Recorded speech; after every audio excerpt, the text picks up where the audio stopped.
देश की बेटी हूँ जिसे किसानों की धरती कहा जाता है और उस राज्य से आती हूँ जिसे धान का कटोरा माना जाता है। जय हिंद, जय भारत। मैं शिप्रा झा आप सबके समक्ष शून्य बजट प्राकृतिक खेती किसानों के लिए वरदान है कि इस विषय में अपने विचार लेकर प्रस्तुत हुई हूँ।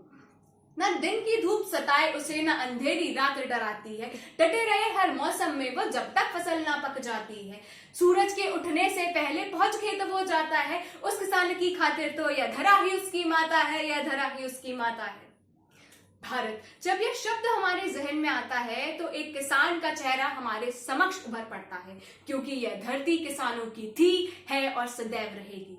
परंतु अत्यंत दुख की बात तो यह है कि इस कृषि प्रधान देश में आज भी ये कृषि खुश नहीं है।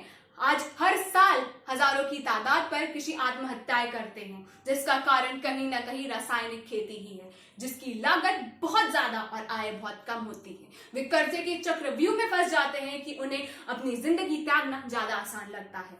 इसीलिए आज के इस परिपेक्ष में शून्य बजट प्राकृतिक खेती किसानों के लिए वरदान ही है, जिसकी शुरुआत पद्मश्री सम्मानित कृषक सुभाष पालेकर ने कर्नाटक में कुछ किसान संघों के साथ की थी, जिसकी सफलता देख आंध्र प्रदेश सरकार ने इसे उच्च स्तर पर बढ़ाया और आज उनका यह मानना है कि 2022 तक उनके प्रदेश में शून्य बजट प्राकृतिक खेती ही होगी। जैसा हम सब जानते हैं कि इस कोरोना के काल में बेरोजगारी बहुत ज्यादा बढ़ गई है। इस पद्धति का इस्तेमाल कर सिर्फ किसान ही नहीं, आम इंसान भी उच्च से उच्च स्तर या छोटे से छोटे स्तर पर खेती कर सकता है।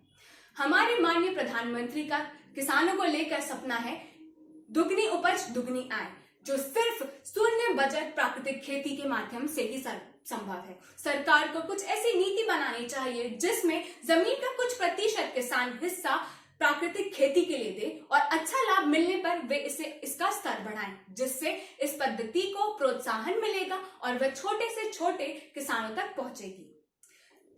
परंतु सबसे बड़ा योगदान इस पद्धति का यह रहेगा कि यह किसानों का व साथ ही साथ ग्रामीण क्षेत्रों का जीवन स्तर बढ़ाएगी।